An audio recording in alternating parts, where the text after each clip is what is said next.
दो बहुओं के तीन नशेड़ीबाज देवर। गीता और सरिता घर में खाना बना रही होती हैं। तभी उसके तीनों नशेड़ी देवर शराब पीकर घर में आते हैं और नशे में डगमगाते हुए कहते हैं, मुझे पीने का शौक नहीं, पीता हूँ गम बुलाने का। दोस्त दोस्त ना रहा, प्यार प्यार ना रहा। ओए दारू वाले कीड़ो, थोड़ा संभल कर। अगर भाभीियों ने हमें ऐसी हालत में देख लिया तो मुसीबत हो जाएगी। तभी अचानक से करण के हाथ से कांच का फ्लावर पॉट गिर जाता है, जिसकी वजह से पूरे घर में कांच के टूटने की आवाज आती है, जिसकी आवाज से गीता और बबीता की आंखें खुल जाती हैं। लगता है ये लोग फिर से शराब पी कर आ गए। अजी सुनते हो, जरा उठो और देखो तुम्हारे भाइयों को। अरे यार मुझे सोने दो, मुझे ऑफिस जाना है। सुबह सुबह ये तो रोजाना का ही ड्रामा होता जा रहा है। वहीं दूसरी तरफ बबीता अपने पति से कहती है, अजी उठो और अपने नशेड़ी भाइयों को संभालो। अरे ऐसा कब तक चलता रहेगा? ये तीनों रोजाना शराब पीकर घर आते हैं। बबीता के उठाने पर भी कैलाश उसकी एक नहीं सुनता और चुपचाप सोता रहता है। जिसके बाद गीता और बबीता दोनों अपने तीनों नशेड़ी देवरों के पास आती हैं और उन्हें कहती हैं, आज फिर से तुम तीनों शराब पीकर आए हो? अरे थोड़ी तो शर्म करो, रोज रोज शराब पीकर तुम्हें क्या मिलता है? आज किसका बहाना लगाओगे? हाँ हाँ कह दो, आज भी किसी यार दोस्त की पार्टी होगी, है ना, जिसने तुम्हें पार्टी में इतनी सारी शराब पिला दी। अरे भाभी जी, ये दारू बनाई ऐसी चीज है कि इसे कोई मना नहीं कर सकता। मुझे पीने का शौक नहीं, पीता हूँ गम भुलाने को। अरे अर्जुन जी, आपको ऐसा कौन सा गम लग गया जिसके गम में आप शराब पीते हो? अरे भाभी जी, जिंदगी में गम ही तो हैं जिन्हें जितना भूलने की कोशिश करो उतना ही याद आते हैं। एक तरफ गर्लफ्रेंड का गम तो दूसरी तरफ बेरोजगारी का गम, तीसरी तरफ घर के ताने सुनने का गम। और गम सुनना चाहोगी? अरे नहीं नहीं, बस करो, इतना ही काफी है आज के लिए। गीता और बबीता दोनों मिलकर एक एक करके अपने तीनों नशेड़ी देवरों को उनके कमरों में छोड़ने जाती हैं, जिसके बाद वह अपने देवरों को सुलाने के बाद खुद सोने चली जाती हैं। अगले दिन जैसे ही सवेरा होता है, वह दोनों अपनी सास के पास जाती हैं और उनसे कहती हैं, अरे माँ जी, ऐसा कब तक चलता रहेगा? आपके तीनों बेटे इतने बिगड़े हुए हैं कि रात भर शराब पी कर आते हैं और फिर यहाँ से वहाँ उल्टियाँ करते हैं। हे भगवान बाबू, अब मैं क्या करूं? कितनी बार तो मैंने इन तीनों को समझाने की कोशिश की है, लेकिन ये सुधरने का नाम ही नहीं लेते। इन्हें तो भगवान ही सुधारे अब। लेकिन माँ जी, हम थोड़ी अपने देवरों की उल्टियाँ साफ करती रहेंगी? अरे इन्हें थोड़ी भी शर्म नहीं है, जहाँ मर्जी उल्टियाँ कर देते हैं शराब पीने के बाद। जरा इन तीनों को उठने तो दो, मैं आज उनकी खैर खबर लेती हूँ।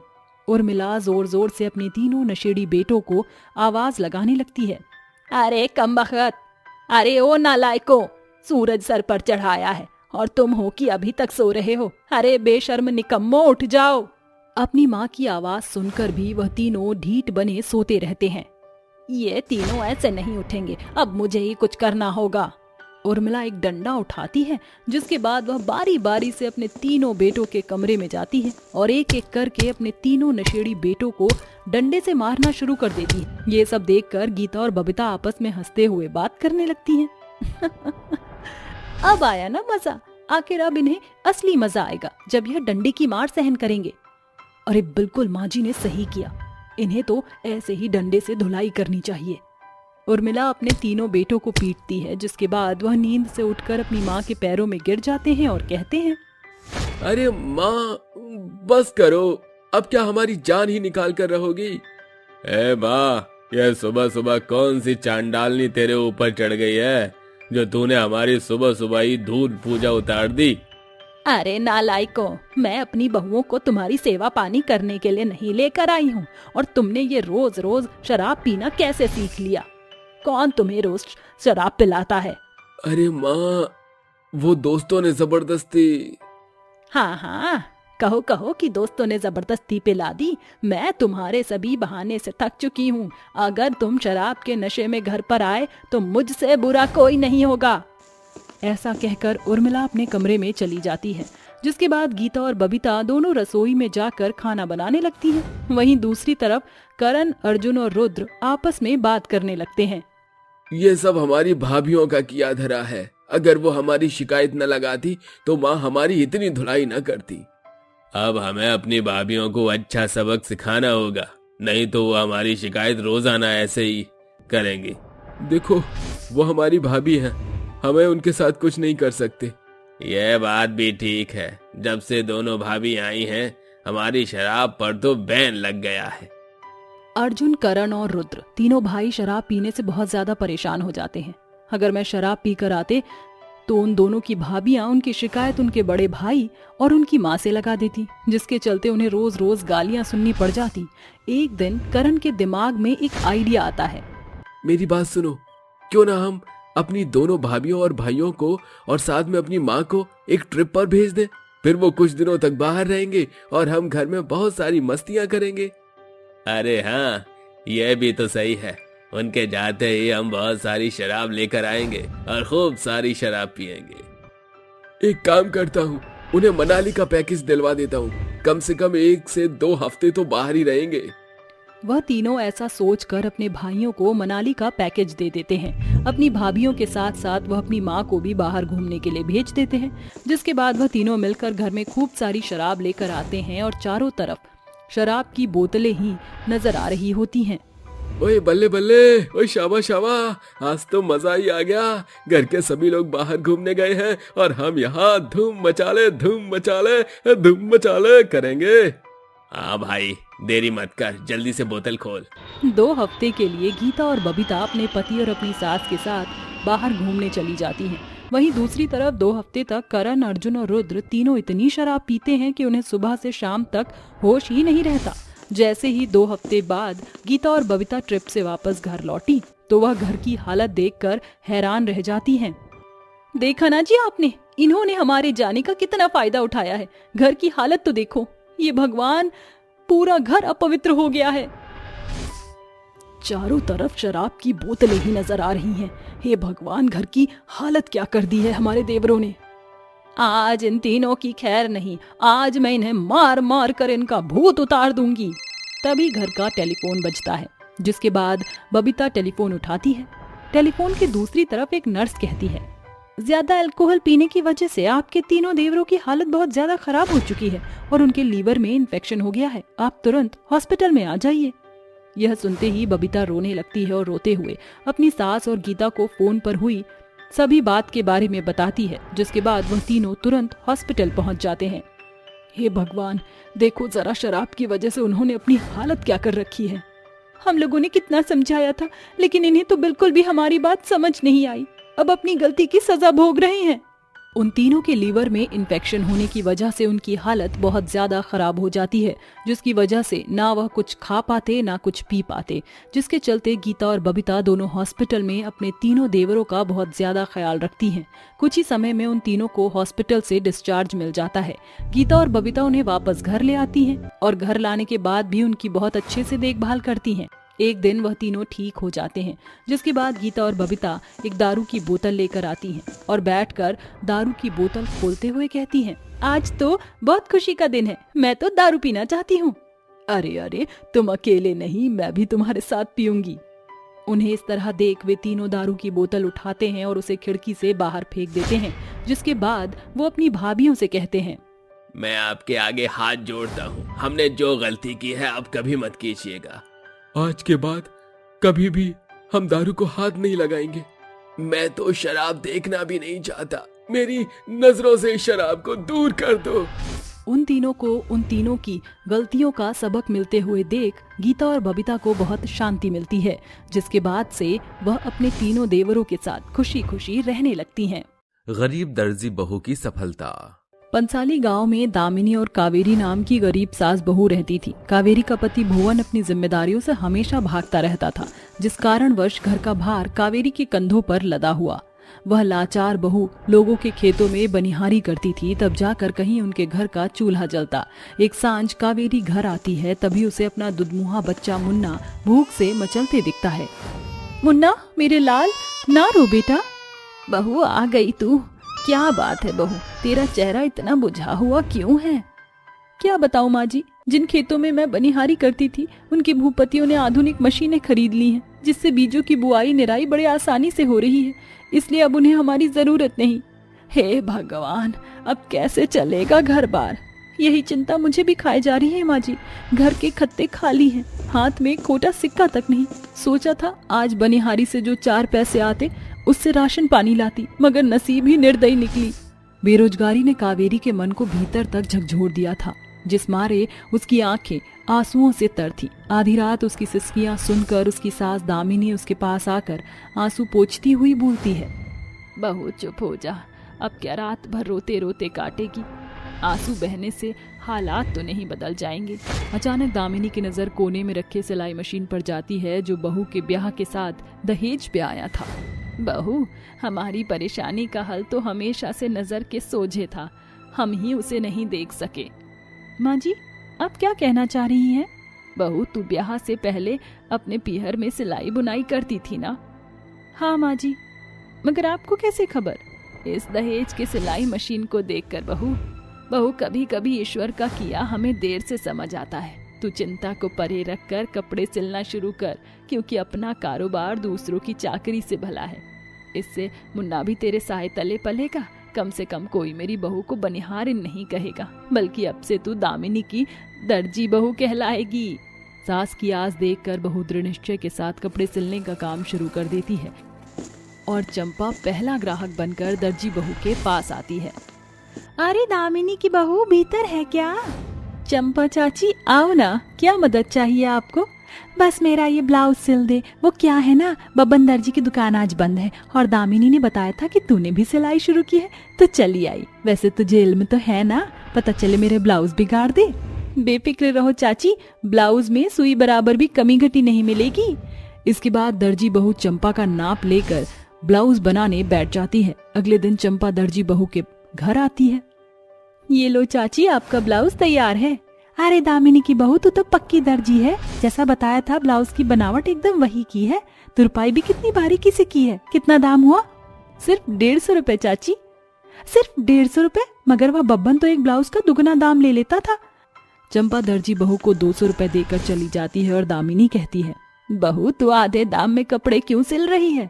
माँ जी, अगर मैं दूसरे दर्जी से कम दाम रखूंगी तो ही तो ग्राहक हमारे घर में आएंगे। समय बीतता है। एक सुबह कांची बुदबुदाते हुए चंपा की चौखट से गुजर रही थी।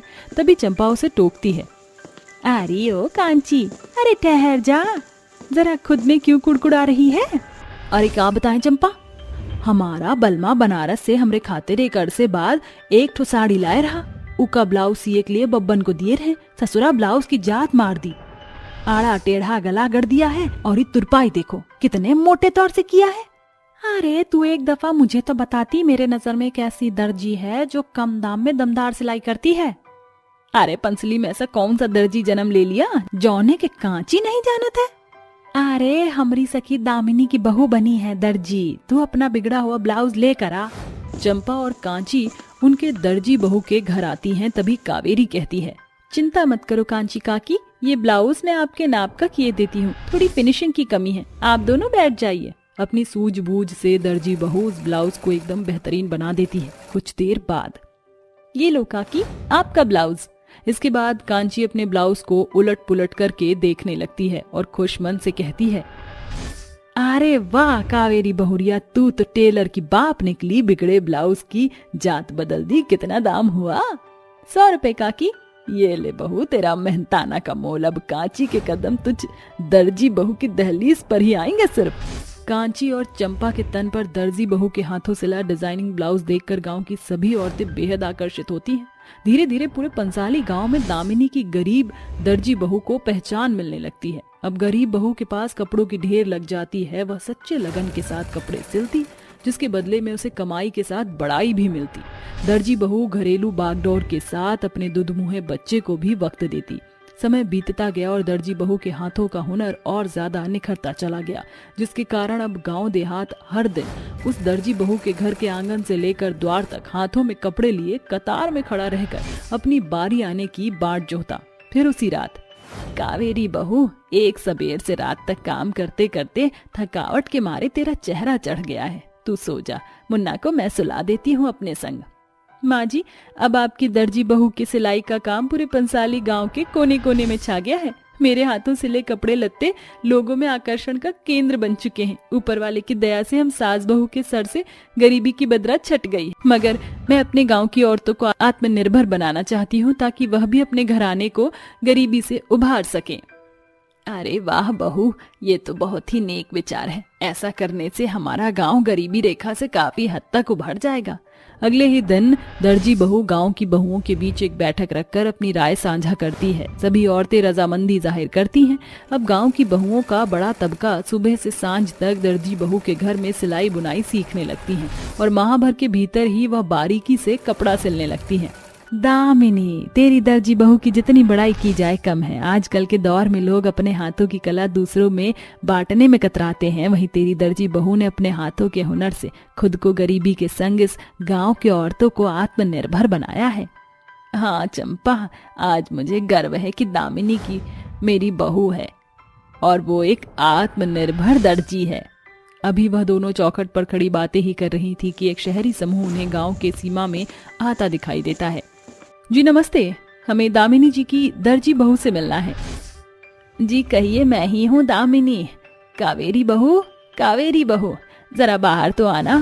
सास की आवाज सुनकर सहज सादा लिबास पहने हुए दर्जी बहू अपने दुधमुए बच्चे को बाहों में थामे बाहर आती है। जी माँ जी कहिए। जी नमस्ते, मेरा नाम शांति है। हम आशा निकेतन संस्था से आए हैं। कावेरी जी, आपके हाथों के हुनर की कलाकारी के किस्से, या फिर यूं कहें कि एक गरीब दर्जी बहू के चर्चे गांव देहात से लेकर शहर में सनसनीखेज हो चुके हैं। आप तो गरीब मसलूब औरतों के लिए कर रही हैं। उसे देखकर सरकार से लेकर पत्रकार के नजरों में शुमार हो गई हैं। अब सरकार ने हमारी संस्था की ओर से इस गांव की हर एक बहू के लिए सिलाई मशीन और हर एक दर्जी बहू को 10,000 का योगदान भेजा है। यह खबर सुनकर उस दर्जी बहू का चेहरा खिल उठता है, साथ ही उसकी आंखों में खुशियों के झरने बहने लगते हैं। आपका बहुत बहुत शुक्रिया शांति जी। अच्छा, हम चलते हैं। इस गांव की सभी दर्जी बहुओं को हमारी तरफ से ऑल द बेस्ट। आखिरकार गरीब दर्जी बहू के द्वारा किया गया कड़ा संघर्ष अपना बड़ा असर दिखाता है और कल तक जो गरीब बहू जमींदारों के खेत की बनिहारी किया करती थी, आज वह गरीब बहू अपने कला की कमाई पर आत्मनिर्भर है। सच्चा कथन है साथियों, जहाँ चाह है वहीं राह है। शोभेपुर गांव में 5 गरीब बहुएं अपनी सास पद्मिनी के साथ रहती थी। उनके ब्याह के 1 बरस भीतर ही पद्मिनी के 5 बेटे एक बड़ी दुर्घटना में अपनी जान से हाथ धो बैठे। ऐसे में उनके घर की माली हालत बेहद दुर्बल हो गई। फिर एक दिन, जब से हम 5 के पतियों का स्वर्गवास हुआ है, हम सभी ओछेपन में जी रहे हैं। इस दुख के पड़ाव में सगे संबंधियों ने भी अपना पल्ला झाड़ लिया है। अब हमें ही कुछ करना होगा। हमें कुछ तो करना पड़ेगा। कब तक ऐसे हाथ पर हाथ धरे बैठे रहेंगे?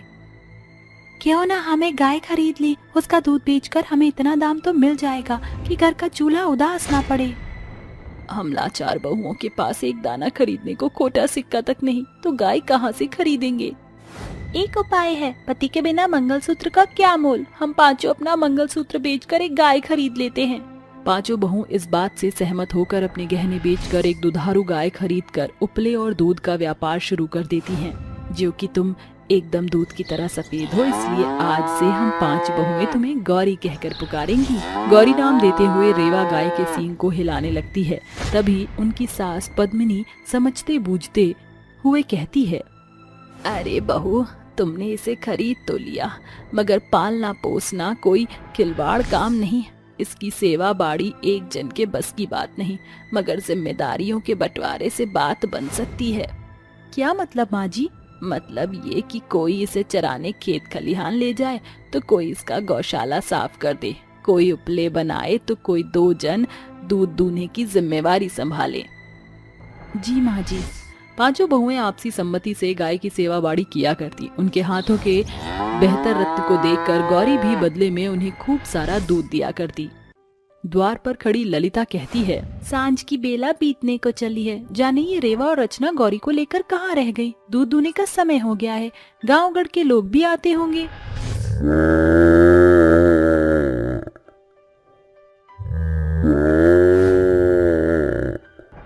ये तो गौरी की गुहार है, लगता है ये आ गए।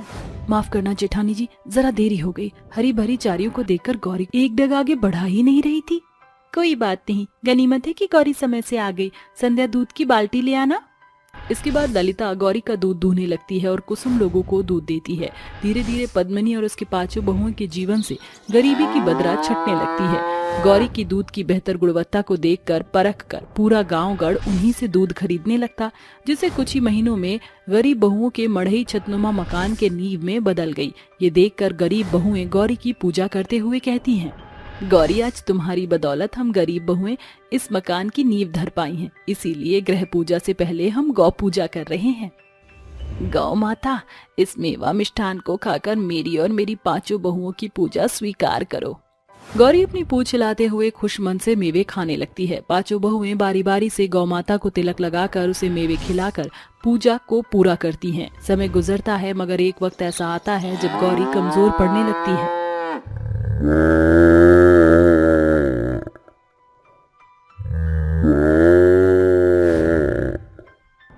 जेठानी जी, जाने क्यों कुछ दिनों से गौरी पहले की तरह चारा नहीं खा रही है। हरी भरी चराई के बावजूद भी खेत में जाते ही थसकरी मारकर बैठ जाती है और ऐसे ही रेंकने लगती है। इसकी खुराक घट जाने के चलते ही इसने दूध की खपत भी कम कर दी है। अरे बहू, चिंता मत करो, मैं जाकर केवट को बुला लाती हूँ। वह माल जाल की बदहाली बीमारी को सोंझ भाप जाता है। कुछ ही देर में पद्मिनी केवट को लेकर घर आती है। केवट गौरी की जांच करके कहता है, अरे पद्मिनी, गौरी गर्भ से है। अब इसकी खुराक में खेत खलिहान का चारा नहीं बल्कि दाना पानी देना, ताकि इसकी दुर्बलता जाए। गौरी की गर्भ से होने की खबर सुनकर पांचों बहुओं के चेहरे खुशी से खिल उठते हैं। हम पांचों बहू की ओर से तुम्हें बहुत बधाई हो गौरी। हमारी गौरी कितनी मनोहर बेला में गर्भ से हुई है। जब एक बार फिर गौ पूजा पड़ने वाली है, अब की बरस हम सिर्फ तुम्हारे साथ गौ पूजा करेंगे, मगर अगले बरस से गौरी और उसके बछिया को एक साथ पूजेंगे। गुजरते दिनों के साथ देखते ही देखते गौ पूजा का दिन आ जाता है, जिसके उपलक्ष्य में बहुएं बड़े ही उमंग उत्साह से गौ पूजा के पर्व को मनाती हैं। उनके लिए ये पल दशहरा या दिवाली की धूम से कम न था, जो कि गौरी के प्रति पांचों बहुओं का अनोखा लगाव सोंझे तौर से दर्शा रहा था। हे तीनों लोकों के देवों, इस गौ पूजा के पर्व पर हम बहुएं प्रार्थना करती हैं कि हमारी गौरी की दुर्बलता का नाश हो जाए। इसके बाद बहुएं गौरी को तिलक करके उसे मिष्ठान खिलाती हैं। जैसे जैसे गौरी के गर्भावस्था के दिन बीत रहे होते हैं, उसका शरीर बड़ी दुर्बलता का कौर होता चला जाता है। उसे भली चंगी करने की चाहत में पांचों बहुएं उसे जानवरों के हर एक डॉक्टर से दिखाती हैं। पूरी जमा पूंजी झोंकने के बावजूद गौरी का रोग पकड़ में नहीं आता, मगर अब बेचारी बहुएं पहले की तरह गरीबी की मार झेलने लगी। आखिरकार 9 महीने के पड़ाव के बाद गौरी ने एक बच्चिया को जन्म दिया, मगर बदकिस्मती से गौरी खुद मौत का कौर हो गई। गौरी, तू हमें छोड़कर नहीं जा सकती गौरी। गौरी के जाने के गम में 5 बहुएं फूट फूट कर रोती हैं, मानो रिश्ता रक्त संबंध का हो। ऐसे में पद्मिनी कहती है, अरे मेरी बहू, तुम्हारे लिए अपना दुख बड़ा है। अरे इस बेचारी बच्चिया की सोचो, जिसने जन्म लेते ही अपनी माँ को खो दिया। गौरी की बच्चिया बिलखते हुए उसे चाटने लगती है। चुप हो जा मुनिया, तेरी माँ हमसे कोसों दूर चली गई रे। पांचों बहुएं पड़ती जमीन को खरीदकर बड़े तौर से गौरी को वहां लाकर उसे खेत की माटी में दफन करके सिसकते हुए श्रद्धांजलि देती हैं। साथ ही उस जमीन पर गौरी की समाधि बनवाती हैं। घर लौटकर आने पर सब कुछ सूना पड़ा होता है। पांचों बहू गौशाला में आकर कहती हैं, ऐसा लग रहा है जैसे गौरी की गुहार कानों में गूंजने को है। बहू, गौरी हमसे दूर जा चुकी है, मगर उसकी जीती जागती पड़ी निशानी ये बच्चिया हमारे बीच में है। उसकी छवि की छाप छोड़ रही है।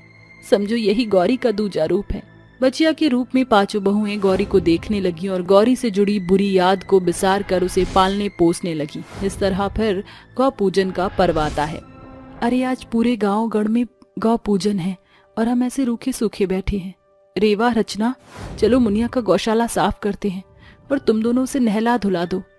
गौरी के जाने का गम अपने सीने में दफन करके सभी बहू गौशाला को साफ सुथरा करके मुनिया की पूजा करते हैं और अंत में सभी गौरी की समाधि पर आते हैं। मुनिया, ये तुम्हारी माँ गौरी की समाधि है। देखो गौरी, हर साल की तरह इस साल भी हम बहू ने गौ पूजन का पर्व मनाना नहीं बिसरा। तुम्हारे मनपसंद मिष्ठान मेवे लेकर आए हैं हम, और देखो हरिया के खेत की धूप चरना बहुत पसंद है ना तुम्हें। अब वो भी हम साथ लाए हैं। गौरी, जरा देखो तो तुम्हारी बच्चिया पूरे 1 बरस की हो गई है। मेरी बहू इसे अच्छे से पाल पोस रही है। मेवे और हरी धूप का भोग समाधि पर चढ़ाकर पांचों बहू उसे प्रणाम करती हैं, जिसके साथ गरीब बहू के दिल में दफन गौरी के जाने का गम आंसू बनकर बह जाता है। ये देखकर बच्चिया भी समाधि के पास थस्करी मारकर बिलक बिलक कर रोती है और सभी समाधि पर फूल अर्पण करते हैं।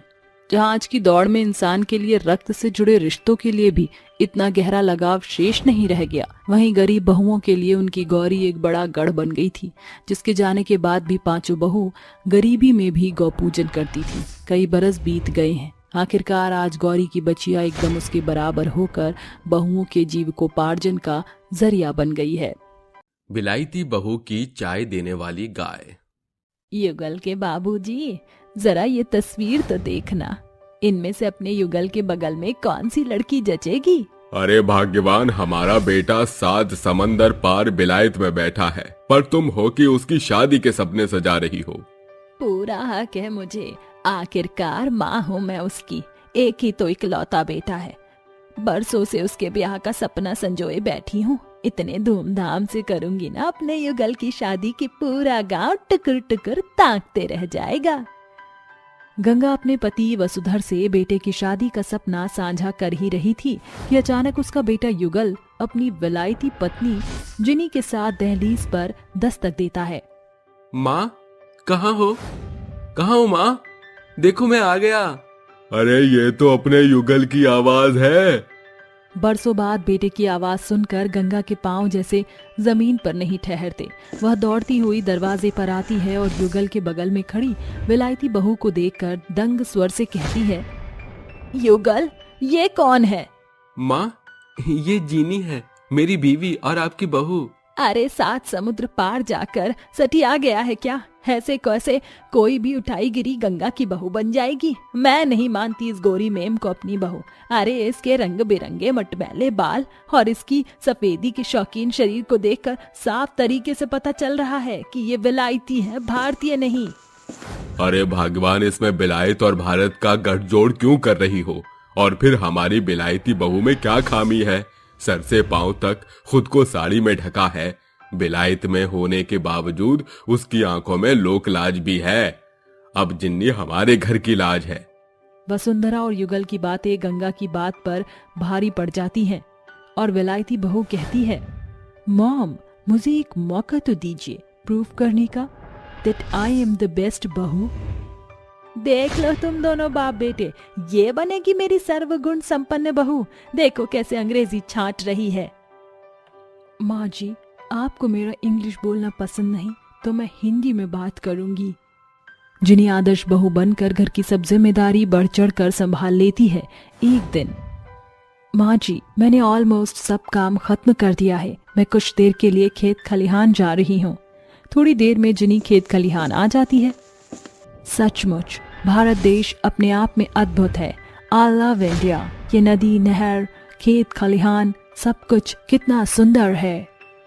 अचानक विलायती बहू की नजर एक बंजर खेत के बीचों बीच एक अधमरी गाय पर जाती है जो दर्द से गुहार लगा रही होती है।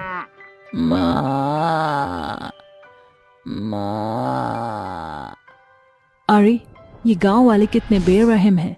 ये बेजुबान गाय दर्द के मारे मचल रही है, बावजूद इसके कोई भी इसका दर्द नहीं बांट रहा। जिनी उस गाय को थोड़ा पानी पिलाकर उसे अपने संग घर ले आती है। गंगा उन्हें देखकर गुस्से में आग बबूला होकर कहती है, अरे ये किसकी गाय उठा लाई, मेरी बोडेम बिलायती बहू? माँ जी, ये गाय बहुत दर्द में थी। कोई भी इसकी मदद को आगे नहीं बढ़ रहा था, इसलिए मैं उसे अपने संग ले आई। एक तो तू मेरे बेटे को फांस कर 7 समंदर पार करके मेरे घर में बिन बुलाए बाराती की तरह मेरे घर घुस आई है और अब एक और नया आफत उठा लाई। अरे मेरा घर कोई धर्मशाला या गौशाला नहीं, और इस गाय का गोबर चारे का जिम्मा कौन उठाएगा? माँ जी, मैं करूंगी। अरे मेरी विलायती बहू, ये गाय का गोबर चारा विलायती मशीन नहीं है जिसका बटन दबाते गर्र से गर्मा गर्म चाय कॉफी मिल जाए। सास के ताने बाने सुनने के बावजूद भी विलायती बहू के इरादे टस से मस नहीं होते। वह पौ फटने के साथ जाकर भली भांति गाय का गोबर चारा करती थी। बदले में उसकी दुधारू गाय उसे खूब सारा दूध देती। कम समय में गाय और विलायती बहू एक दूजे के सुर ताल को समझने बूझने लगी थी। ये सब देखकर गंगा रोजाना जल भूनकर राख होती। फिर एक रात, बहुत याराना बन गया है इस बेजुबान गाय और मेरी विलायती बहू के बीच।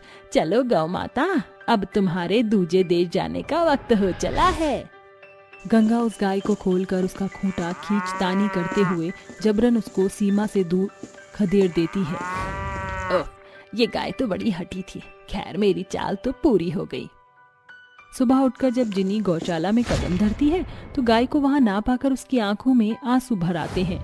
वह बोलती है, माँ जी, बाबूजी, युगल कहाँ है सभी? जल्दी आइए।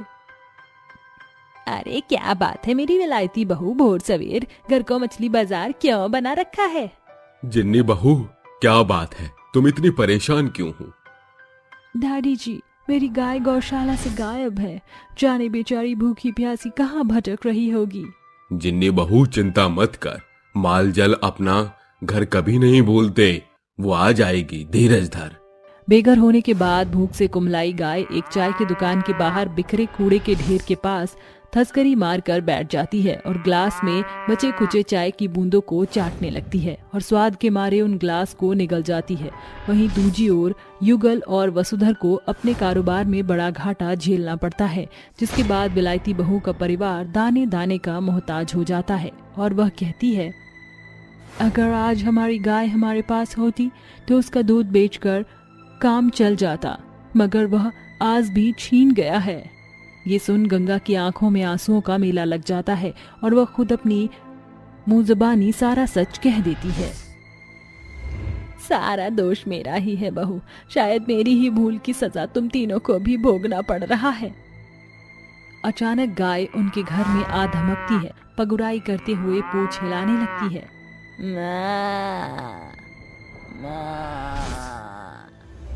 माँ जी, देखिए हमारी गाय आ गई। मैंने हर दिन तेरी राह देखी थी, मेरी प्यारी गाय। फिर गाय आंखें तरेरती हुई दूध देने का इशारा करती है। बहू, लगता है गाय दूध देने को बता रही है। बाल्टी ला। जिनी जल्दी से गाय के थन के नीचे बाल्टी लगाकर दूध दूहने लगती है, मगर दूध की बजाय बाल्टी चाय से लबालब भर जाती है। ये क्या है माँ जी? लगता है इतने दिन बाहर रहने से हमारी गाय बीमार हो गई है। जाने दूध की जगह क्या दे रही है? अरे बहू, हमारी गाय चाय देने वाली में बदल गई है। अगर हम अपने गाय की चाय को बाजार में बेचे तो कैसा रहेगा? ख्याल तो बढ़िया है। इसी के साथ विलायती बहू का पूरा परिवार गाय और उसके दिए चाय से भरी बाल्टी को लेकर बाजार के एक नुक्कड़ पर खड़े हो जाते हैं। अरे आओ आओ प्यारे भाइयों और बहनों, और पियो डायरेक्ट गाय की चाय। गाय की चाय? अरे रमणीक, सुना तूने? इनकी गाय के थन से दूध की बजाय चाय निकलती है। और फिर तो हमें भी इस विलायती बहू के गाय की चाय की चुस्की का लुत्फ लेना चाहिए। जरा 2 प्याली चाय पिलाना। जैसे ही दोनों दोस्त गाय के थन से निकले चाय की पहली चुस्की लेते हैं, उनके मुंह से विलायती बहू के गाय की चाय की बड़ाई निकल जाती है। अरे ये चाय तो एकदम अमृत का स्वाद दे रहा है। हाँ, इतनी जायकेदार चाय आज से पहले कभी नहीं पी। इस तरह एक के बाद एक करके गाय के थन से निकले चाय के लिए बड़ी भीड़ जुट जाती है। विलायती बहू और उसका पूरा परिवार सुबह से शाम तक चाय बेचते हैं। 2 दिन के भीतर ही फीकी सर्द लहरें जबरदस्त जाड़े में बदल जाती हैं। इस बीच लोग गाय की चाय की मांग बढ़ चढ़कर करने लगते हैं, जिसके चलते अल्प समय में ही उनके पास एक बड़ी रकम जुड़ गई। माँ जी देखिए, ये सारा धन हमारे गाय के थन का मोल है। अगर ये हमें दूध की जगह चाय नहीं देती तो आज हम लोगों को चाय पिलाने की बजाय किसी मंदिर या फुटपाथ पर हाथ पसारे बैठे होते। बहू, तूने एकदम सच कहा है, मगर बहू मुझे माफ कर दे, क्योंकि मैंने ही तेरी प्यारी गाय को घर से खदेड़ कर बाहर फेंका था। मैंने इस गाय के साथ इतना गलत किया, फिर भी इस गाय ने हमारी मदद की। मुझे माफ कर दो मेरी विलायती बहू की प्यारी गाय। और इसमें एक अहम योगदान मेरी विलायती बहू का है। 7 समंदर पार होने के बावजूद मेरी बहू सर्वगुण संपन्न है। आखिर बहू किसकी है? इस तरह विलायती बहू की गाय की चाय के चलते ना सिर्फ उनके भले दिन फिर आते हैं, बल्कि जिनी को भी उसकी सास गंगा खुश मन से स्वीकार कर लेती है और विलायती बहू की गाय आज भी अपने धन से उसे चाय देकर उनके जीविकोपार्जन का जरिया बनी हुई है। काली बहू ने किया गोरी सौतन का स्वागत। सुप्रिया, मैं तुमसे बहुत प्यार करता हूँ, मैं तुम्हारे बिना नहीं रह सकता। मेरी माँ ने मेरी शादी जबरदस्ती एक काली लड़की से करवा दी है, मुझे तो उसे देखना भी पसंद नहीं है। अरे यार, अब हम दोनों को शादी कर लेनी चाहिए, क्योंकि इस तरह तो वो काली कलूटी घर से जाएगी नहीं। जब उसकी सौतन घर पर आएगी तो उसके पास और कोई चारा नहीं होगा। कैलाश अपनी गर्लफ्रेंड सुप्रिया से बात कर रहा होता है, वहीं दूसरी तरफ उसकी माँ उर्मिला अपनी बहू काजल के साथ बैठकर बात कर रही होती है। अरे बहू, तूने ये क्या हालत बना रखी है अपनी। देख, एक औरत को अपने पति को काबू करना आना चाहिए, नहीं तो पति हाथ से निकल जाता है। माँ जी, आप ये कैसी बातें कर रही हो भला? मैं ये सब कैसे करूँगी? और फिर कैलाश जी जब मेरे सामने आते हैं तो मुझे तो उन्हें देखते ही शर्म आ जाती है। अरे देख, तू उसे थोड़ा अपनी तरफ खींच, नहीं तो वो तेरे लिए कोई गोरी सौतन उठा के ले आएगा। अगर ऐसा हुआ तो माँ जी, आप मेरे साथ हो ना, हम दोनों मिलकर उस लड़की को भगा देंगे। अरे बहू, तू तो बहुत भोली है। तू नहीं जानती कि आजकल की लड़कियां मर्दों को कैसे रिझा लेती हैं। उर्मिला ऐसा कह ही रही होती है कि तभी अचानक से उसके दरवाजे पर कोई दस्तक देता है। माँ जी, आप रुकिए जरा, मैं देख कर आती हूँ दरवाजे पर कौन है। शायद कैलाश जी आ गए होंगे। ऐसा सोचकर काजल दरवाजा खोलने के लिए जाती है। दरवाजे पर कैलाश सुप्रिया के साथ खड़ा होता है। सुप्रिया की मांग में सिंदूर और कैलाश के गले में माला देखकर काजल को यह समझने में देर नहीं लगती कि उसका पति कैलाश उसके लिए एक गोरी सौतन लेकर आया है। अरे तुम यहाँ क्या कर रही हो? जाओ, मेरी माँ को बुलाकर लेकर आओ, उन्हें कहो कि उनका बेटा उनके लिए बहू लेकर आया है। हाय मुरी दैया, ये सब क्या देख रही हूँ मैं? कैलाश जी, आप तो मेरे पति हो, और फिर आप मेरे होने के बावजूद भी किसी और से शादी कैसे कर सकते हो? तभी वहाँ पर उर्मिला आ जाती है और कहती है, अरे निकम्मे, ये किस लड़की को उठाकर ले आया है तू घर पर? अरे जरा इसके कपड़े तो देख, लग रहा है जैसे चूहियों ने कुतर दिए हैं। ओहो माँ जी, ये कौन से जमाने की बातें कर रही हो आप? ये तो आजकल का फैशन है, फैशन। चुप कर जा गोरी छिपकली, तुझे क्या लगता है कि तू मेरे पति को फंसा लेगी और मैं चुप रहूंगी? अजी, आपने ये सोच भी कैसे लिया कि आप मेरी सौतन घर ले आओगे और मैं चुप रहूंगी? अरे मुझे सीधी सादी मत समझना। कैलाश काजल का काली का रूप देखकर हैरान रह जाता है और उससे कहता है, देखो, मुझे तुम बिल्कुल भी पसंद नहीं हो। तुमसे मेरी शादी जबरदस्ती करवाई गई है। अरे मैं इतना गोरा हूँ तो मेरी पत्नी भी गोरी ही होनी चाहिए ना। मैं सुप्रिया से बहुत प्यार करता हूँ और आप लोगों ने ये स्वागत किया है मेरी पत्नी का। कैलाश, इससे अच्छा तो हम दोनों मेरे घर पर चलते, कम से कम मेरी माँ हमारा स्वागत तो अच्छे से करती। कैलाश सुप्रिया का हाथ पकड़कर उसे अपने कमरे में ले जाता है और कमरे का दरवाजा बंद कर देता है। ये सब देखकर काजल रोते हुए अपनी सास से कहती है, अरे माँ जी, ये सब मैं क्या देख रही हूँ? आप मुझे अपनी पसंद से लेकर आई थी क्या? कैलाश जी को मैं पसंद नहीं थी। अब मैं अपनी सौतन के साथ एक ही घर की छत के नीचे कैसे रह सकती हूँ? अरे बहू, चिंता क्यों करती हो? इस गोरी छिपकली को तो हम चुटकियों में यहाँ से भगा देंगे। जैसा मैं कहती हूँ वैसा कर और मेरे साथ मिलकर इस छिपकली का अच्छे से स्वागत कर। दोनों सास बहू उस दिन के बाद से सुप्रिया के पीछे पड़ जाती हैं। अगले दिन जैसे ही सवेरा होता है, सुप्रिया मिनी स्कर्ट और टॉप पहनकर बाहर आती है, जिसे देखकर काजल कहती है, हे भगवान, ये आधी नंगी चुड़ैल सुबह सुबह हमारे घर में कहाँ से आ गई? अरे थोड़ी तो शर्म करो, जमाना थू थू करेगा कैलाश जी के ऊपर। अरे तुम ये कैसी बातें कर रही हो? कैलाश जी तो मुझे ऐसे कपड़ों में देखकर बहुत खुश होते हैं। हाँ हाँ, क्यों नहीं, अंग प्रदर्शन करने वाली औरतों को तो मर्द देखता ही देखता है। उर्मिला की बात सुनते ही सुप्रिया को बहुत तेज गुस्सा आता है, लेकिन वो कुछ नहीं कह पाती, जिसके बाद सुप्रिया अपने ऑफिस के लिए निकल जाती है। शाम होते होते जब सुप्रिया ऑफिस से वापस घर लौट आई तो उसे बहुत तेज भूख लगती है।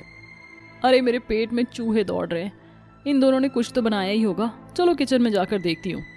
रसोई में जाने के बाद बेचारी सुप्रिया को खाने के लिए कुछ भी नहीं मिलता, जिसके बाद वहाँ काजल आ जाती है और कहती है, ओहो, तुम्हें खाना चाहिए था क्या? जो भी खाना बचा था वो सब मैंने कुत्ते बिल्लियों को दे दिया।